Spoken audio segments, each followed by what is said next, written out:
Welcome nerds around the world to the Nerds Know Show, presented by letsbenerds.com. Good afternoon, everyone. This is the Nerds Know Show on wsam 105.3, University of Hartford's own studio-run alternative radio station. Thank you for joining us today. On today's show, we have a few interesting topics today. We're going to talk about Ronda Rousey trying to play as Captain Marvel, do a movie review of Black Mass, and a topic that's got started after last week's show. What is the best and worst position in the human centipede? We are your hosts, Daniel King and Rokshan Ratapolo, and we're joined... Ratapolo, who gets it? King, Kong, it doesn't matter really. Point is, joining us today is one of our friends, Mike Byrne. How are you doing today, Mike? Hey, it's great to be out here. I may be feeling under the weather, but I feel like everyone's kind of under the weather with all this rain and the cold weather coming along. I'm under the weather. I'm under the clouds. Yeah.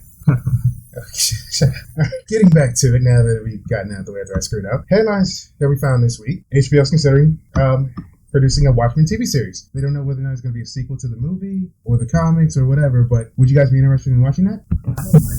I'd like to. Roshan? Probably it's HBO, but I don't know. The book itself was so good. I don't know how they're going to add on more unless they get backstories, which is probably going to be. I know I really enjoyed the movie, so I'd be looking forward to it. I think they might just do like the Minutemen timeline before the Watchmen started. Okay. In other comic book news, Mad Max director George Miller has decided that he's denying reports he's going to direct Man of Steel 2, the actual sequel to Man of Steel. Right now, he's trying to work on a smaller project, which is a little disappointing to me since he did do Mad Max, and I love Mad Max. What do you guys think? It's fine. I'd rather have a good movie he actually works on than a movie that they're trying to force him to make. Right. It'll be just blah, like the first Man of Steel, which is about, an hour of fight scene. It was like Dragon Ball. Which is what people want to see, because it's Superman. I want to see Superman talk. I want to see him fight. Mike, sad news, good news. George Miller, have you seen Mad Max? No, I actually haven't, but I've been hearing some exciting things. Yeah. And, I don't really have transportation here. Okay, go see. Yeah. So if anyone wants to come visit Max, he can't escape. You know what? Be quiet for a while. In other news, some tragic news. There was another college shooting yesterday, sadly, in Oregon. How many of these has been in your lifetimes? Do you guys remember? At least 4 or 5 that there was major ones, and then a couple dozen other smaller ones. Yeah, since 1993, I think off the top of my head, at least 20 I can remember. All sad and tragic, ridiculous. Yeah, it's, I don't know. I'm not one to really watch much of the news, but of course, if word gets around, people talk about it. It's all very tragic, and you just don't really think about these things happening to you. I don't know. There was a shooting not too long ago in Connecticut. So that was before I applied to go to this university. For all of us, right? Yeah, that was maybe a few months or a year before. Yeah, probably. And not so easy segue from that sad story. At the end of our headlines at the top of the show, we always give you some weird news. This week's weird news is a naked man tried to steal 3 cars in Los Angeles. All right. Why was he naked? Why was he naked? He was probably strung out on something that's not important. Point is, he tried to steal 2 cars within a few minutes of each other. Then, after someone called the cops after he tried to steal a car, he tried to rob the patrol car too, with the cops inside. Of course, it's GTA in real life. What do you expect, man? That was stupid. Not to mention the fact he also broke into a house naked too earlier that day. He might get life in prison. So he's very active. He's a very active guy. He wasn't in the right mind. I don't think so. But he still just might get life in prison. Because, California has a 3 strikes policy. That if you commit 3 felonies no, it doesn't matter in your whole life, right? Uh-huh. If you do 2 felonies, right, and you commit another felony, you automatically get life. Wow, I didn't know that. 30 to life, I think, yeah. Why we never do so, felonies in California? Yeah, this one guy. How'd they stop? They had to call back up to subdue him. How many people I think it was 4 people. 4 cops that they just had to get to do one naked guy. Tranquilizer. It took 4 cops to do a naked guy. Yes, it took 4 cops to do a naked guy. It's a wild animal on the loose. You just see it now, you know? My animal walked up. I wouldn't even know what to do. I just happen to be a bystander watching 4 cops arrest one naked guy. Do what everyone else does, Snapchat. There was someone recording this, by the way, too. I'm sure. Is that what we do nowadays when we see crimes happening? Instead of calling the cops, let's pull up on our phone and start recording. We don't act anymore. We direct now. What do you mean? We film it. We don't act anymore. No one acted before. No one acted now. They just have a method to record their non-action. Okay, snitches get stitches from Sean. That's why you do video thugging. That's how we got to do nowadays. Genocide, crime, blow up Snapchat. That's what everyone's doing. You laugh, but you know it's true. I know it's true. That's why I'm laughing. Again, that's a easy segue. We're going to start today's show talking about Ronda Rousey and her campaign to play Captain Marvel. For those who don't know, Captain Marvel is going to be Marvel Studios' first female lead superhero movie. And I, for one, would be excited to see Ronda Rousey play the role. Granted, she's not the most accomplished actress in the world, but I think in terms of physically, I think she would fit the role probably the best. But they're probably going to go with a more experienced actress or actress. Yeah, sorry. I don't know much about her acting experience. It's not. She's been in the Expendables 3. Remember? She was in Fast and Furious 7. What was her first? I don't know. I have no idea. I can just think of. I think she was in Entourage this year too. I don't know if she's had a movie role before those three though. I don't remember. But yeah, Kevin Feige, who runs or basically the leader of Marvel Studios at this point, he basically was like, he took a never say never approach because right now they're in the planning stages of getting the script together and things like that. But as I said, I would love to see her do it. I think she would do great as a role. The times are changing. I mean, it's great to see a leading woman. Yeah. What do you mean for once? There's a leading woman before. Because people don't have seen the movies. But in comics. Yeah. I mean, yeah. That's what you said. First leading woman for Marvel. Yeah. I mean, DC had Catwoman with Halle Berry, but that sucked. Yeah, that's because we want good movies. That's it. Bottom line. A good movie. It doesn't matter who's in it. It's just a good movie. That's why people are looking at the Wonder Woman movie, Captain Marvel movie being important, because the ones with a female lead, they have given them crap to work with, and you can't. It's really not fair. I even asked you yesterday, maybe all of Marvel's lead heroes, you couldn't think of it, and I said Batman. Yeah, Batman. But then I explained to you, they're all white males, which is not very diversified. I don't have an issue with that. Well, some people do. Some people want to see the characters that they like that are very diverse on the screen. Yeah. I'm still waiting for my Martian Manhunter. Remember I said yesterday, if they just add the diversity as an arbitrary aspect of the character, that's not helping anybody. That's just demeaning it even more. That's like you're saying, oh, you need to tag it on someone's identity on, and it's like, oh, you have diversity. No, that's not how it works. It's not how it works, but still, people want to see these characters. I still want to see these characters. I don't read these things, well, I do read it for fun, but I want to see some of my favorite characters that are not that non-male whites to appear on the big screen so I can enjoy it. Good or bad, I'm still going to see all of them anyway. I'd only watch them if it's good because I prefer quality. Yes, you prefer quality, but I've been reading these things since I was like, what a waste of time. In other comic book female empowerment news, this happened a few months ago, as in like 7 months ago, back in February. Little girl wrote a letter to DC Comics campaigning for seeing more, specifically Wonder Woman, in a more prominent role where she's not always being the damsel in distress. And the question she asked him was like, why can't Wonder Woman ever catch Superman? Which made me think, how important is female empowerment or equality in comics? Because it's generally speaking a male-dominated genre of entertainment. In what way? Are you saying it's male audience dominated and male hero dominated? Really think about a lot of people. We were to poll a bunch of people and said, who's your favorite superhero? I'm pretty sure it's probably going to be a small number where someone will say, oh, it's a woman. You know what I mean? And it's not that there's not good female comics. The males are typically pushed to the front of the stage, the forefront. But that's also because they have a much longer history. Like this comics of Superman taking out Hitler. So she's been around for a long time. Yeah, but I'm saying she hasn't been as prominent even in that time. Like Superman's been much more prominent in that time. But why is it? She still has good stories. She still has a great origin. She's still an awesome character with great powers. Why is it that Superman and Batman, I wrote an article about this a few weeks ago, they both have, I think, 21 movies combined since they were created. Mm-hmm. Wonder Woman has one TV movie special, and it really wasn't that good. I don't understand why DC would be taking so long to make her first movie, as I said, 75 years in? It's a vicious cycle.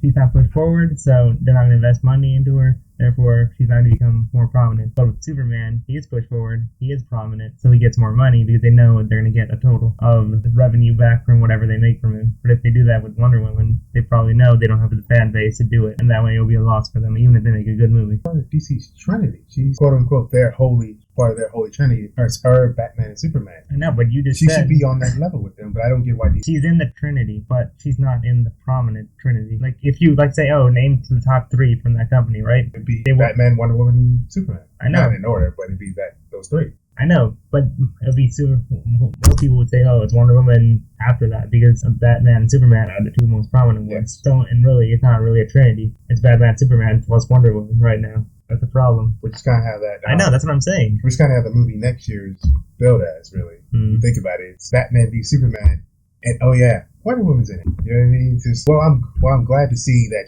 her character's finally going to be on the screen. I'll be probably most excited for that, or Flash, probably Flash. But I still think that there needs to be an emphasis put on it, not only with DC but Marvel as well, where Captain Marvel does well, Wonder Woman does well. That will force them to make the movie I really want to see, which is Batgirl, because I love Batgirl. But on a broader spectrum, is there any character you want to see, Roshan, or Mike as well, from comics? From any comic. Yes, whether it's indie or big brand that's not being made now. Comic made. Yeah, any character, comic generally. But as I kind of like quickly blurred out, I said Martian Manhunter. I'm thinking about like back when I woke up. Static. No, bring your microphone closer. Oh, can you guys hear me? Yeah, I just need you to come a little closer. I wasn't trying not to say it. Verbal communication here. Okay. Yeah, I thought you can move that. you're on, You can move it closer to you, though. Yeah, so you can go back. Yeah. You should just so like Static Shock was one because electricity. Yeah, I'm sure some people love Jaden Smith. Are the books on the pages or are the pages on the books? See, that's the type of stuff. Jaden Smith, boom, blew my mind. How about you, Roshan? Any character that's not being made? Into live action or what? Live action, right? We could fall right into either Marvel or DC movie universe. In particular? Not really, but I might want to see Superman, written by Alan Moore. And have that turn into a movie. Yeah, I thought it was interesting because how they take it's the one where like Superman has like this plant on what? It's supposed to be about female power, and we just got back to talking about guys. That's what I'm saying. The issue is not that like, oh, we're against women. It's just that the stories of the men are just more prominent. That's why, because they have all the money and the quality pushed on them. Talking about female empowerment, I say Martian Manhunter, you say Static Shock, and then you say an Alan Moore version of Superman. Yeah. Give him, what, 13 movies by then? Yes. Including the one that's coming out if they added yours.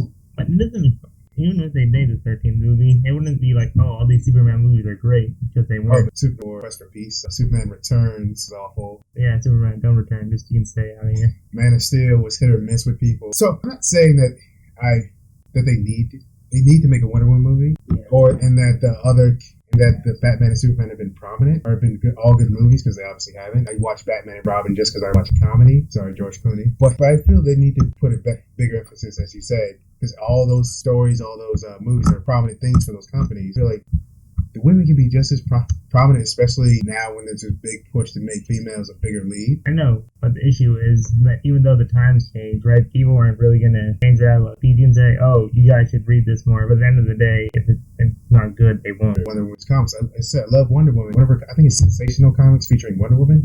Not very good. Not very good, in my opinion. Some people may love it. I just not a fan. All right, everybody. I think it's time for us to take a break after all that. When we get back, we're going to talk about Black Mass. Me and Roshan saw that, last Friday, I believe? Yeah. Yep.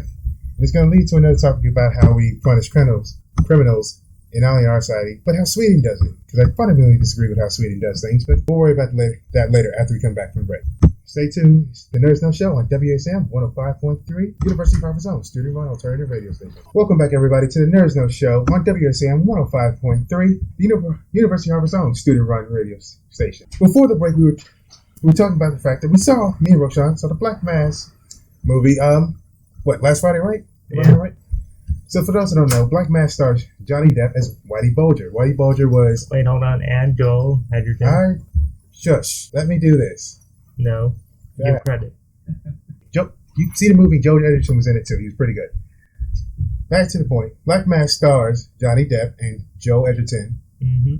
And Johnny Depp portrays Whitey Bulger, a prominent, gangster, mob boss, what do you want to call him? All gangster, three. Mob boss, criminal, all that good things? Yeah. Or bad things. Whitey Bulger was pretty prominent, in the 70s going into the 80s. And Joel Edgerton plays FBI agent, I forgot his name, the character. John Conley, thank you. He plays FBI agent John Conley, and how their relationship created this big underground of criminal activity in Boston, right? Yeah. Boston, South Boston, mainly the Winter Hill Gang. Yes, with the Winter Hill Gang. Eventually, get to the point of a news story that happened in 2011 where Whitey Bulger was through a tip, was caught and sentenced to life in prison, I believe it was. Yeah, I think so. Yeah, life in prison for like 10 murders, something like that, something ridiculous.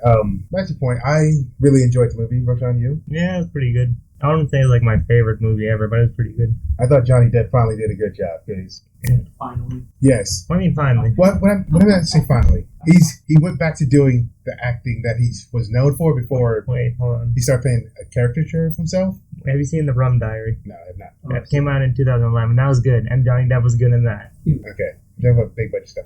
Yes, The Rum. Okay, fine. Have you seen Rango? Okay, Johnny Depp was good in that. What? That also came How out in 2011. Huh? How good? Really good. But you have a weird movie taste too. Yes, the only reason people didn't really say it was a good movie because it was animated. Yeah. But he's still good in the movie. Like, you believed his character. It's also, in the movie, there's some references to his other movies, including The Rum Diary and Fear and Loathing in Las Vegas. Point is, Johnny Depp's reputation has gone down a little bit over the years. Not with me. Since when? Caribbean? No, the first Pirates of the Caribbean was pretty good. Yeah. I mean, that's where he got his skyrocket. Yeah. You know? After that, did you see Alice in Wonderland with him in it? No. He was fine. That was awful. You think it was awful? How do you think that was? He's the Mad Hatter. No. No, there's a Mad Hatter, and then there's that. That was a for a Mad Hatter.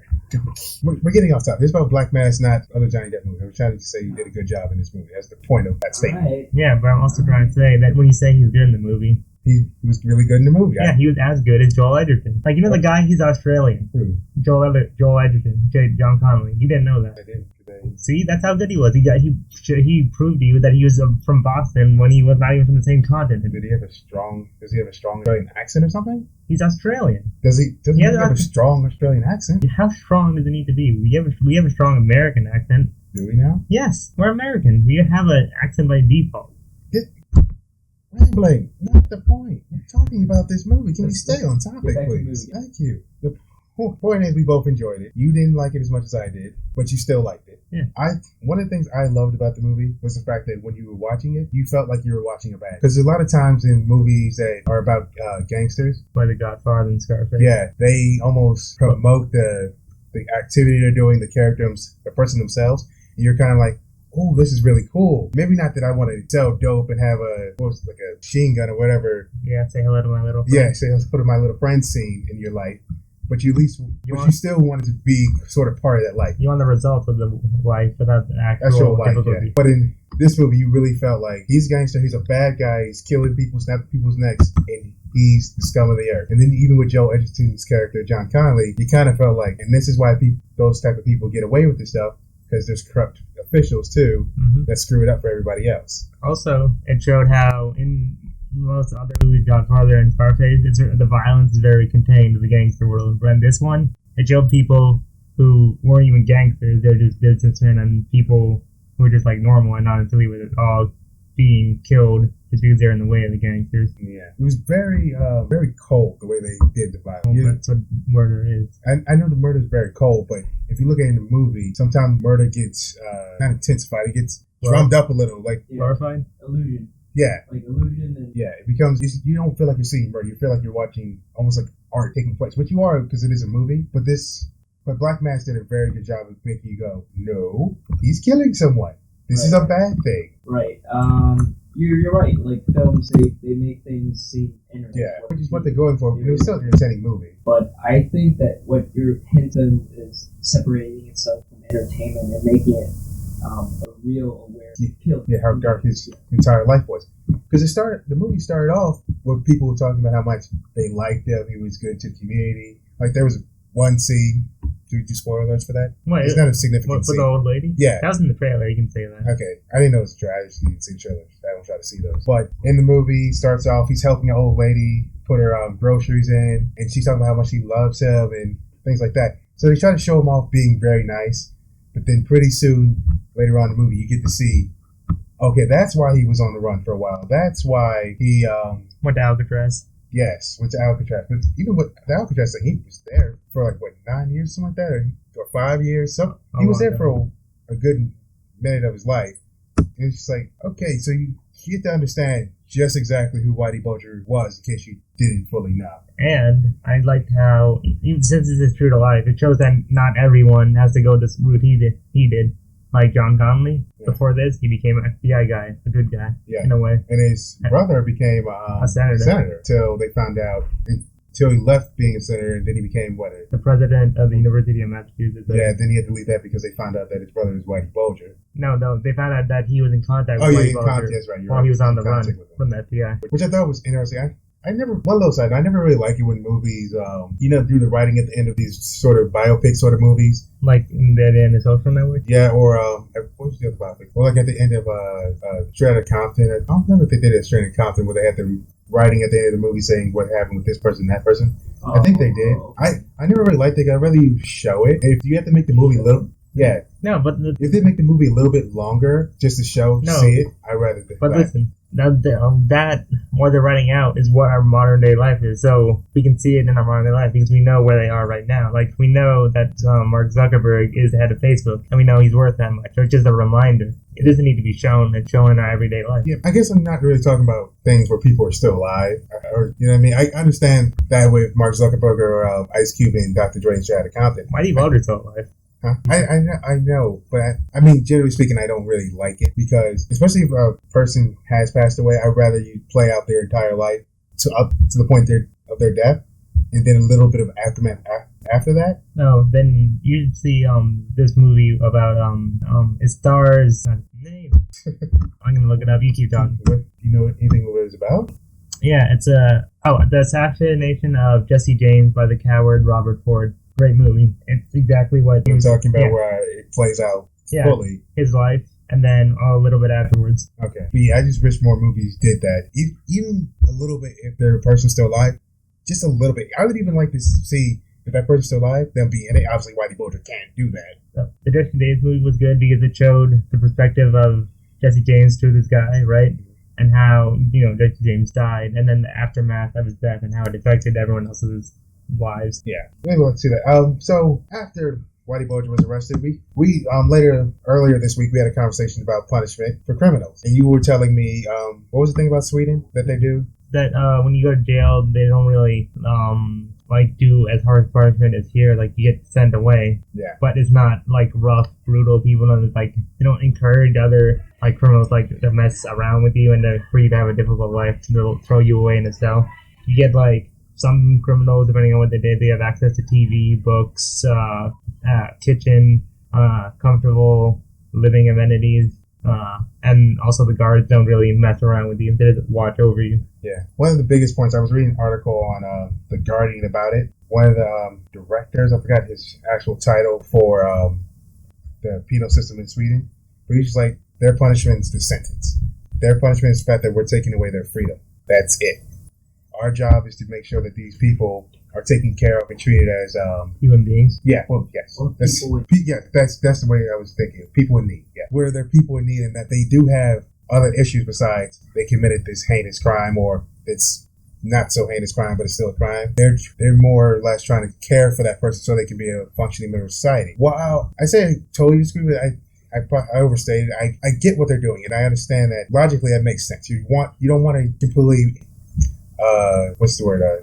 Dehumanize, or not really blackball them from society is the way I was trying to phrase it. We really don't want to keep them from being a functioning member of society, but at the same time, I can understand and respect what our penal system, why people would prefer us or the way we do things. Maybe not prefer, but understand the way we do things. Because if you do these crimes, I can understand if you're a victim of these crimes. You want them to be punished. Their punishment for you isn't, I get sentenced to a 5-year stay in prison or lifetime. That's for you. Or maybe a lifetime sentence would be punishment enough for you. But anything below that, you're not feeling that's enough for punishment, especially if it's something that really shook you to your core. You know what I mean? And so you can understand if someone who goes through that would want the top minimal, I want you to rot in HE double hockey stick sort of feeling as a punishment. Not necessarily, you took away your freedom, but they're going to try to rehabilitate you. You know what I mean? Yeah. So you understand why I get why you think that's a good way what Sweden's doing. Yeah. I can understand from a victim standpoint why you would want Yeah. that person to be completely treated as trash. But at the end of the day, we can't just let the victim get vengeance on whoever did the crime to them. That's not how the justice system works. The justice system punishes you for doing a crime. But that's what I think the justice system should be doing. It should be punishing, but That doesn't you should work. feel revenge in that punishment. You No. shouldn't go out for revenge yourself. No, you are going out for revenge by making sure these people suffer. Look, suffering is not going to do anything to solve your problems at all. If, like, my brother or someone close to me dies, right? Or was killed. Yeah, or, like, was killed.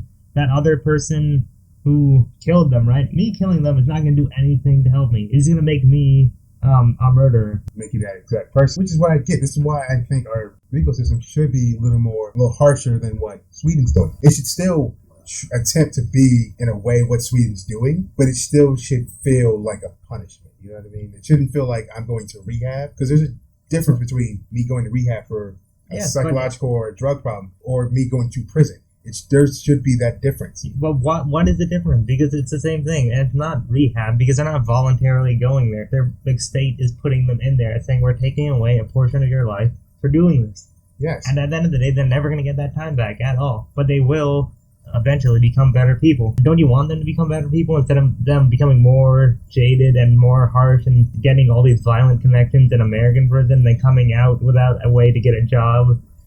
Their family abandoned them because they did this, and then they have nothing else to do, so they go do something more desperate. Can I ask you guys? Go ahead. You're on the show. You think that people, certain people can't be helped? Yes.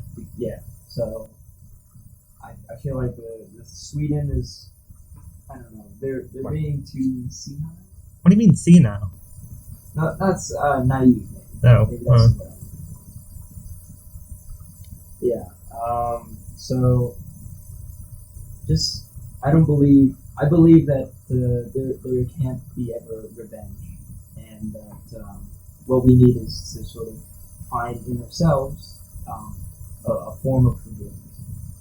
Wait, what do you mean? Are you saying that like us going out getting revenge is not good? We need to become like just comfortable or accepting of what happened and move on, or what? Moving on is a big step when you're under that sort of pain from, I mean, if it happens, moving on is so I can't really stress enough. I mean, I go to Bible talks and I go to church every Sunday. I'm just speaking from that standpoint. Yeah, which I get, which is a big thing that you will get taught, especially as a Christian, that you gotta forgive, gotta move on. You can't be seeking vengeance because that only makes your life worse. But at the same time, you grow up in society. You are a human being.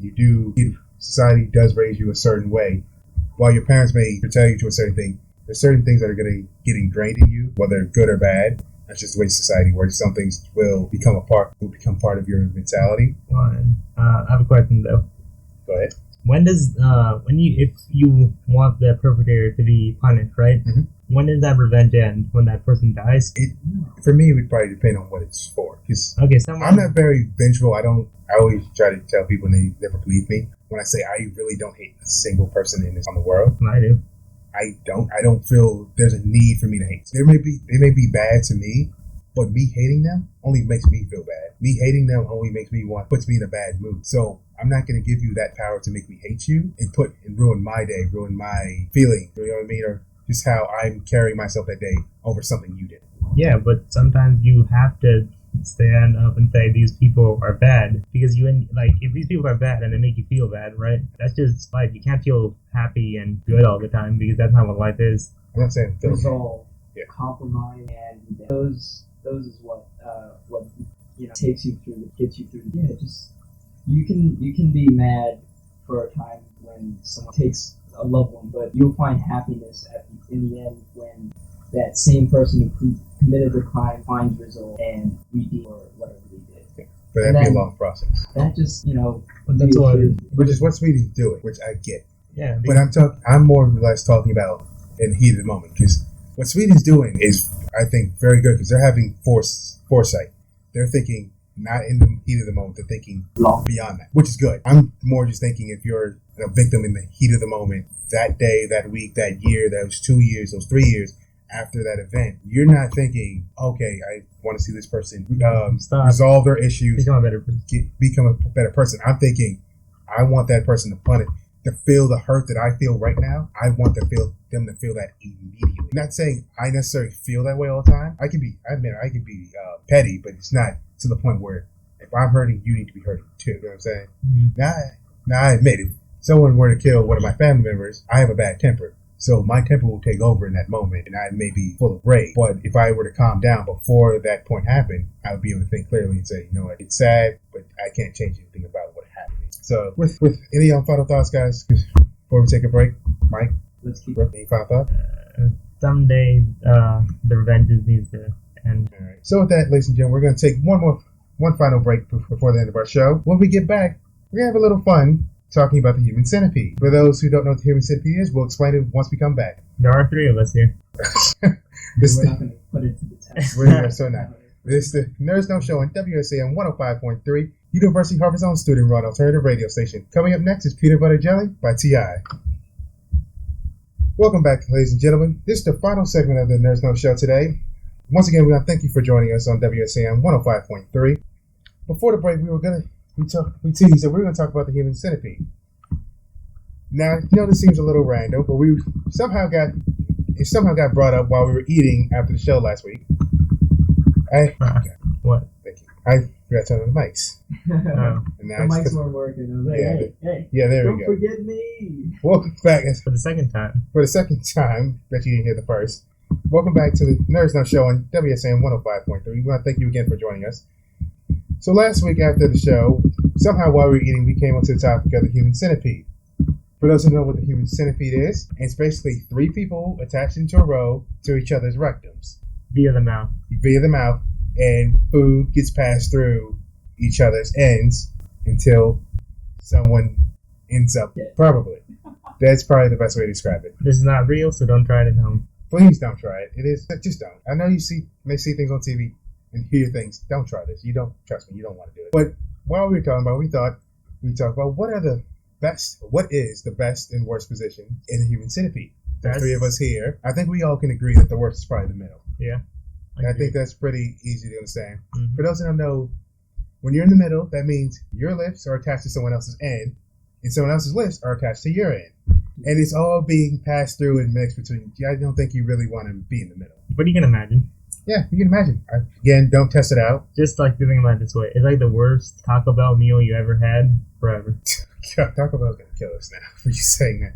Well, with what? A bro? Yes. So, since we figured out, okay, the middle's the worst, what would be the best? The first place. So you rather be, I can be the positive. We'll call it that for now. You're being constantly rimmed. But think about it. Even if you can't even move the slightest inch, or it's going to hurt. This is like, which body part do you value the most? Do you value your mouth or your head? Your head or your butthole? Yeah. Exactly. I'd rather have that happen than having to eat excrement every day. I would feel like at a certain point, let's say you're at the end, right? Yeah. You don't have someone's lips attached to your butthole. Yeah. But you do have your lips attached somewhere. Yeah. And I feel at a certain point, your mouth would get desensitized. No, it wouldn't. It would not. I would think your mouth would get desensitized, or you become desensitized to the taste. That it'd be fine after like a year. Because I think it'd take at least a year. And you have to suffer through that full year. Imagine this: the first year, right? It stops going in your mouth, and you're vomiting it back, and it comes back in your mouth. Oh my god! I almost just vomited on the radio. That's disgusting. Exactly. You still want to be that? I don't want to be a part of it. Period. I just think it's kind of funny that but this. If you had to. If I had to. Yeah. First of all, I would stop telling the person who said I have to do this. That's what would happen if I had to be in the human centipede. But if you were to pick one position, which would it be? It would be the first. I would probably choose the last. What the heck? Only because I think I could get desensitized to the taste, and I'd rather have. Fine. What about the consistencies? Are there inconsistencies? No, the consistencies of the excrement. How consistent are we talking? It could vary between all the way from normal to diarrhea, and you don't know what's happening. Mm-hmm. And the vomit's coming in and out of your mouth. You're gonna be butt hurt. No, it's gonna be mouth hurt. Throat hurt. They have a sore throat the entire time. Yeah, it's gonna be 2 girls, 1 cup for the rest of your life. Oh my god! I remember seeing the clip of that in eating chili dogs at my aunt's house. I threw up just from the sight and the smell. It took almost nothing for me to just gag. It was awful. So I think we've figured out. Worst is the middle. Best is probably first. Yes. And You have to be a weird person and want to be the last person. Mm-hmm. Mr. King. Yes, like I guess I'll be the weird person. Someone has to take one for the team. I'll be that guy. Someone has to lay on the grenade, you know. Alright, what's on you? Oh. Be the Captain America of this group. Please don't. We can't get kicked off the radio, Mike. You gotta say too early. exactly. You got something to say. Wait till we're off air. Yeah, I'll share with you after. Exactly. Wow. Is that really how we're gonna end this? Are we gonna end this on that note? Probably. Well, we have 3 more minutes. Why'd you come up with a topic that was more on a higher tone? It sounded better when we said it. Just so we're clear, like we have 6 topics as I showed you guys. The last one is people getting sick watching The Wall. Nah, Do you really want to go into talking about how people get sick during movies? Because the question I had was, has a movie ever made you physically sick? Because people are getting sick watching The Walk in 3D.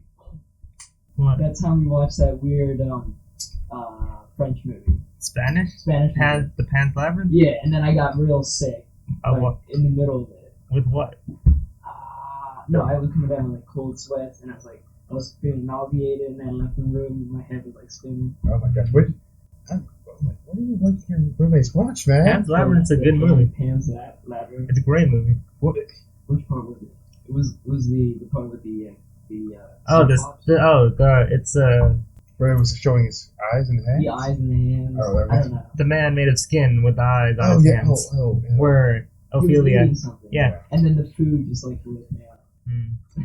That reminds me, that same night that you guys were watching that, I came in. What was that video you showed me? Me. Yeah, me. And you showed, and it was fine. It was a little creepy, but it was fine. Then we got to that one scene where that girl threw up in the guy's mouth, and I was about ready to gag on your floor.